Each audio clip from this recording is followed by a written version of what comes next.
Olá, meus amigos e minhas amigas do curso de aprofundamento bíblico Paz e Bem. Então já estamos no 36º encontro e agora falta só mais 4 encontros para nós terminar esse bloco, né? Esse conteúdo que foi 2 anos, né? 40 encontros, 20 encontros do Antigo Testamento, 20 encontros do Novo Testamento. E no encontro passado, nós conversamos sobre a carta de Filemão, que é uma carta autêntica de Paulo, né? Que fala da questão do Onésimo, o escravo, que morava com o Filemão. E também conversamos sobre a carta aos Hebreus, que muita gente pensava que essa carta é de Paulo, mas foi descoberto que não é carta, nem é de Paulo, e nem é de Hebreus. Bom, hoje, como continuar, né? Nós vamos falar hoje da primeira carta de João. Quando a gente fala da primeira carta de João, nós estamos falando de literatura joanina. Então, quando a gente está falando de literatura joanina, nós estamos estudando os cristianismos primitivos. Então, nós já olhamos o cristianismo dos evangelhos, que é o Evangelho segundo Marcos, segundo Mateus, segundo Lucas, segundo João. Então, cada um tem o seu cristianismo. É a maneira de como ver Jesus. Muito bem. E já vimos também o Atos dos Apóstolos, né, que é o Paulo, que é o principal personagem lá do livro do Atos dos Apóstolos, e depois o Paulo das cartas, né, as cartas autênticas, não autênticas. Agora nós vamos ver a primeira carta de João. Aqui, meus irmãos, é uma riqueza muito grande. Porque quando a gente vai estudar o Evangelho segundo João, a gente está falando então de comunidade joanina. Então, a carta de João, o Evangelho segundo João e o Apocalipse provavelmente é da mesma comunidade. É da mesma comunidade. É a mesma comunidade chamada joanina, que é uma comunidade diferente de todas as outras. É uma comunidade que fala a partir da vida.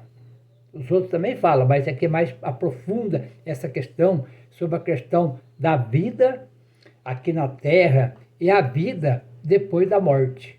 Para o Evangelho e as cartas de João e o Apocalipse, não tem morte, tem Páscoa.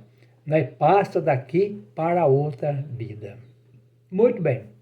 A única diferença, nem vou dizer se é diferença, questão de literatura, vamos dizer assim, é o Evangelho segundo João e também as cartas de João, que são 3 cartas, né?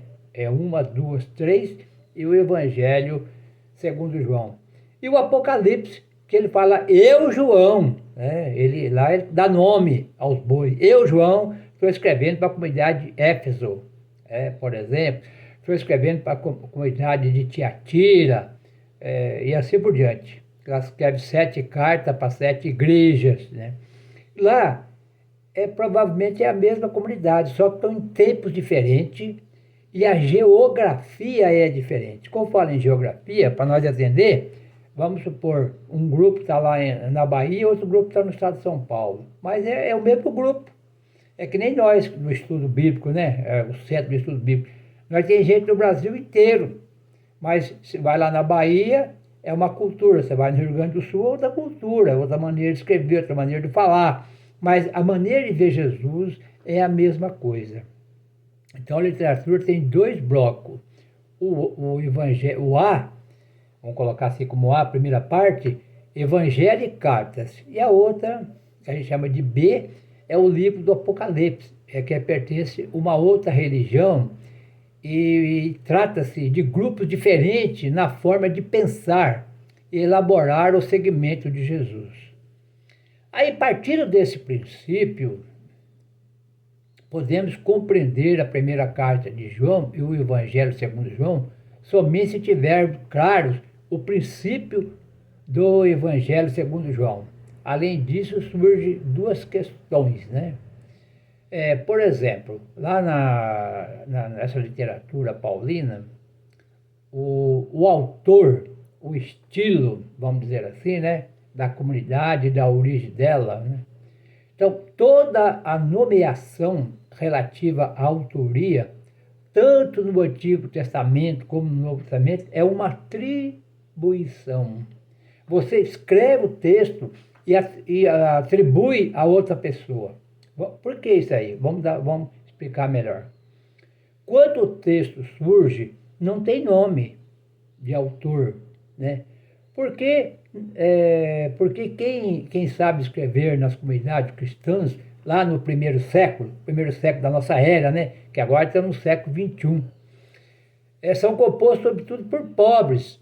São pouquinhas pessoas que sabem escrever, pessoas do mundo que sabem escrever. Portanto, não precisa pôr nome, porque se está numa comunidade, alguém sabe escrever, é melhor, tem mais gente para escrever, ele vai escrever melhor. Também pelo fato de ser texto de comunidade, para a comunidade não pretende se tornar livro. Então, a pessoa escrevia de uma comunidade para outra comunidade e assim por diante. Nem pensava que esse texto ia chegar até nós hoje. Então, não dá ter nome. Quando esses textos começam a circular, a leitura é feita publicamente nas comunidades, né? E sendo missionárias, esses textos pastorais, sempre havia missionários de outras comunidades que escutavam o texto e começavam a divulgá-lo. É que nem hoje, né? Então, a gente hoje, nós vê lá um texto legal lá do Carlos Mestre, do Leonardo Boff, do Frei Beto, do Dom Orlando, do Papa Francisco. Opa, o Papa Francisco falou, né, vamos pegar e vamos divulgar esses textos aí. Então, esses missionários e missionárias de outras comunidades iam divulgando isso aí gradativamente, a atribuição, né? Quando se chega no segundo século, que é depois do século I, né? Que é começar o ano 200 depois de Jesus, as comunidades não é mais comunidade, são igreja. Aí começa o processo de escolha de qual livro e qual texto é válido para a comunidade, da qual não é válido, né? Porque texto também, viu? O critério para validar se esse texto é o texto sagrado, se esse texto possui o testemunho dos apóstolos. Por isso, as comunidades, para manter o próprio texto e sua memória viva, vão atribuir um texto aos apóstolos, ou a quem conviveu com os apóstolos, vamos dizer assim, né? Então, mesma coisa quando você vai lá no livro do Apocalipse, né? Por exemplo, o capítulo 1 e 2, que João escreve 7 cartas, Apocalipse, para 7 igrejas. Então ele fala, eu, João, estou escrevendo para a comunidade de Éfeso, ou para a comunidade de Tiatira, ou eu estou escrevendo para a comunidade de Esmirna, e assim por diante. Então, é um livro com uma linguagem toda simbólica, toda figurada, mas vale a pena a gente estudar esse livro também, né? Porque ele traz uma riqueza muito grande sobre tudo que aconteceu lá no primeiro século, que é no ano 90, vamos dizer assim. E é importante lembrar também que quando o personagem não tem nome, não precisa necessariamente procurar mas é preciso ver que a sua atitude, o que ele ou ela está transmitindo. E além disso, a literatura apocalíptica é mística, pseudo-epígrafa, é um místico, não coloca nome quando se escreve.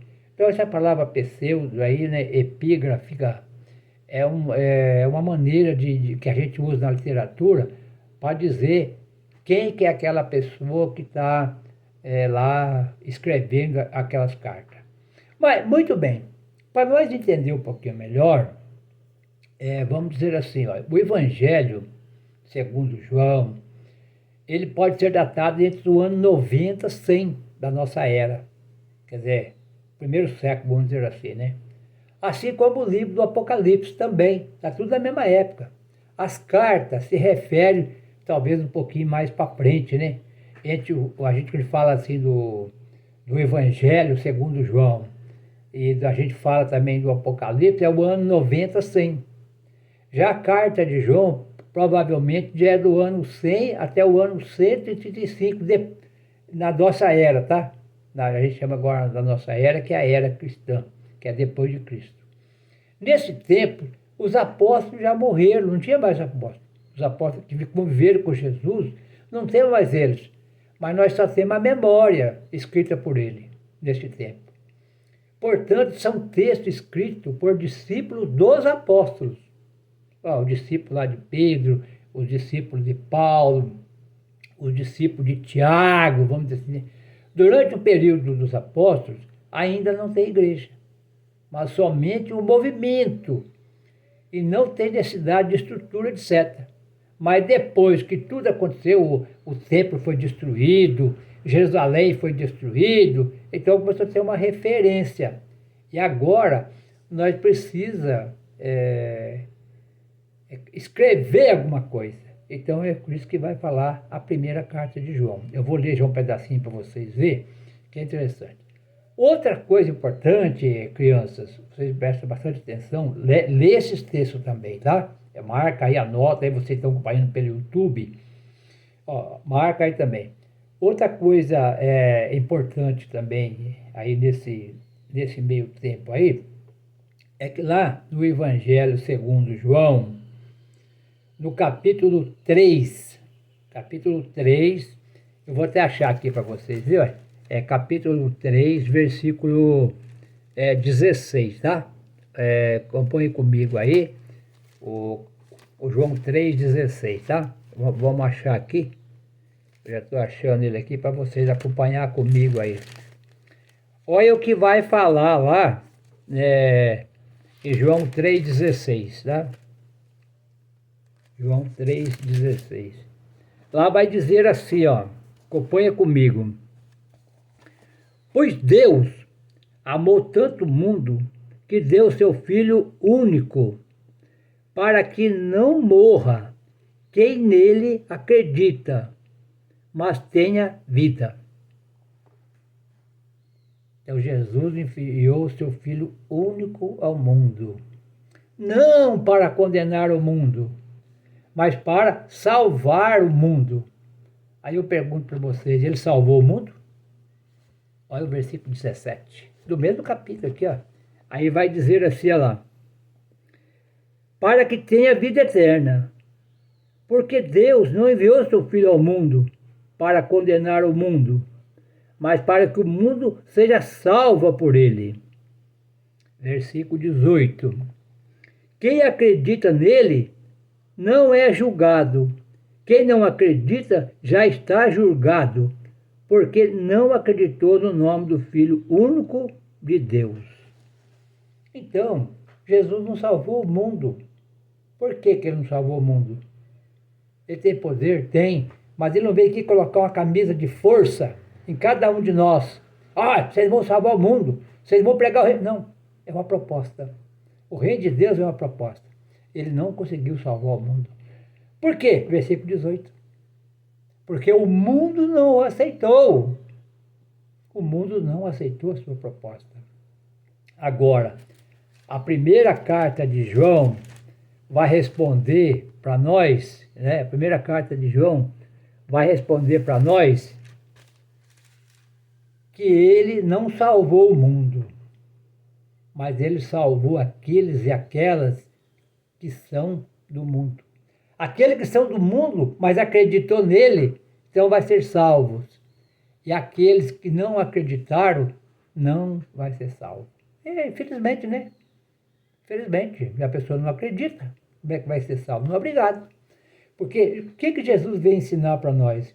Ele vem ensinar o reino de Deus. Só isso. É tão simples. Olha, aí você pergunta para o pessoal, aonde que está o reino de Deus? O pessoal diz, o reino de Deus é o céu. Tudo bem. Tudo bem.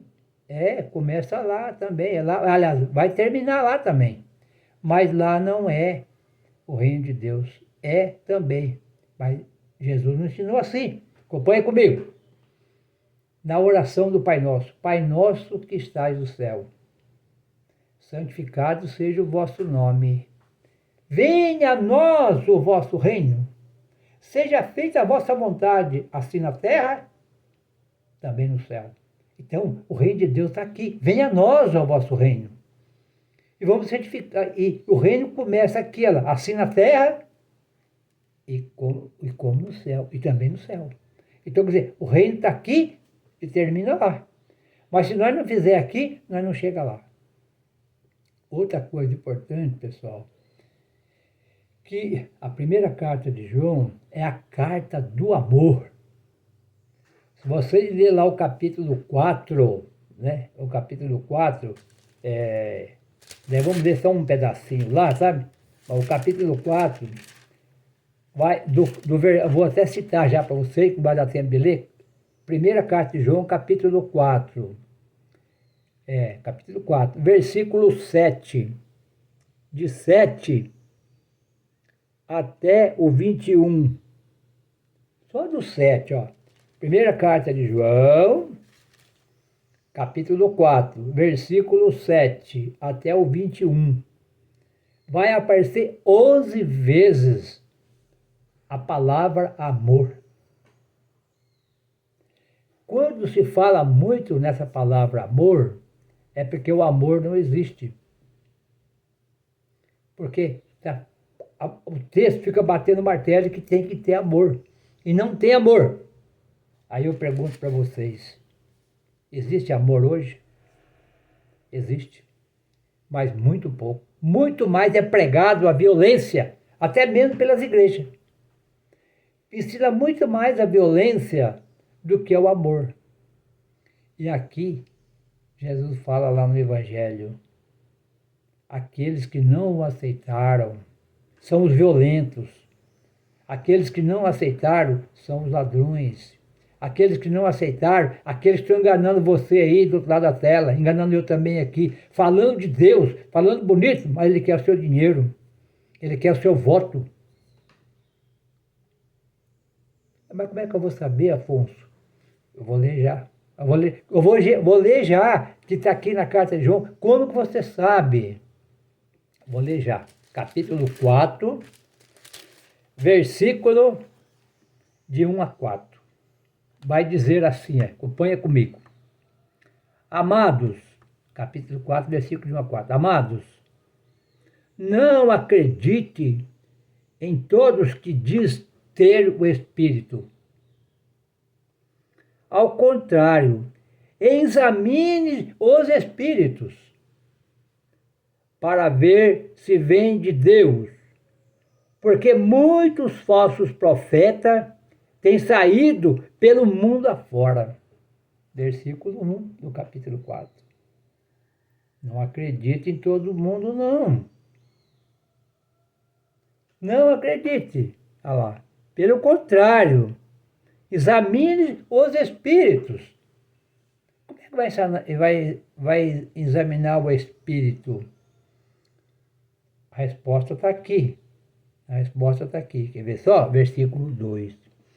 É assim que vocês saberão se alguém tem o Espírito de Deus. Quem conhece Jesus Cristo quem conhece que Jesus Cristo veio da carne, esse vem da parte de Deus. Todo aquele que não conhece a Jesus não vem de Deus. Esse é o espírito do anticristo, que vocês têm ouvido dizer que o anticristo está para vir, e no entanto ele já está no mundo. Filhinho, vocês estão vencendo os falsos profetas, pois aquele que está em vocês é maior do que aquele que está no mundo. Então, pessoal, o mundo não o aceitou. Quando a gente fala mundo aqui, pessoal, não é terra não, tá? Não, terra todo mundo está na terra. Mundo aqui é sociedade dividida. É o mundo da política, é o mundo do futebol, é o mundo da violência. o mundo da droga, o mundo da mentira, ensinando todo dia para vocês lá Jesus, Jesus, Jesus, Deus acima de tudo, e matando as pessoas, roubando as pessoas. Aí ele vai dizer assim, como é que você sabe que a pessoa tem o Espírito? Versículo 1. Ao contrário, examine os espíritos. E como é que você vai examinar os espíritos? Olha aqui. Como é que você sabe? Capítulo 2 da primeira carta de João, 29. Vai dizer assim, se vocês sabem que Jesus é justo, saibam que todo aquele que pratica a justiça nasceu dele. Então, para mim saber, aqueles que, olha, na época política, todo mundo pedindo voto, mentindo, brigando, ninguém fala de proposta de governo. Olha, eu vou cuidar da saúde, cuidar da educação, vou cuidar da rua. Não, fica só metendo um pau, xingando um ao outro. Examine o espírito. Examine os espíritos para ver se ele vem de Deus. Quem que vem de Deus? É aquele, olha, saibam que todo aquele que pratica a justiça vem de Deus, vem de Jesus. Viu que bonito? E agora, pessoal, já está chegando a nossa hora, que a hora passa rápido, é só 25 minutos. Olha o que está escrito aqui no capítulo 1 da primeira carta de São João. Vai dizer assim, o que existia desde o princípio, o que tenho ouvido, o que temos visto com nossos próprios olhos e que temos contemplado, que as nossas mãos o palparam, são palavras de vida. Palavra de vida. Versículo 2. Porque a vida foi manifestada em nós, porque temos visto, nós estamos dando testemunho e anunciando a vocês a vida eterna, que estava junto do Pai e foi manifestada em nós. Por isso temos visto e ouvido e anunciando a vocês, para que estejam em comunhão conosco, em comunhão com o Pai, com o Filho e com o Espírito Santo. E por isso estamos escrevendo essas coisas a vocês, para que a nossa alegria seja completa. Ó, eu ouvi, começa assim, olha lá, eu tenho ouvido, eu vi, eu ouvi, eu peguei, eu senti, eu andei com ele. Ele quem? Jesus. E ele me deu vida. Então a minha vida mudou. Eu estou dando testemunho. A minha vida mudou. Venha para esse caminho. Que caminho? O caminho da justiça, do amor sem fronteiras. E eu que acredito, é assim nós vamos fazer. E ele fala aqui, e por isso estamos escrevendo 4 partes, olha lá. O fato, a memória, né? O fato, vezes a memória, né? A memória tem a comunidade e depois tem quem escreveu. Então, meus amigos e minhas amigas, primeira carta de João. Só um resuminho, que nem diz o nosso querido Carlos Messer, né? Para nós sentir o gosto do bolo, não precisa comer o bolo tudo. Nós precisamos comer um pedacinho do bolo e sentir o gosto do bolo. Assim é o estudo da Bíblia. Então, meus irmãos, estamos aqui já terminando e que o Senhor nos acompanhe, né? E vai falar da encarnação também. Tudo, Deus vem no homem Jesus. A partir do homem Jesus, vem trazer a justiça. Que Deus nos abençoe, em nome do Pai, do Filho e do Espírito Santo. Amém. E até o próximo encontro, se Deus quiser.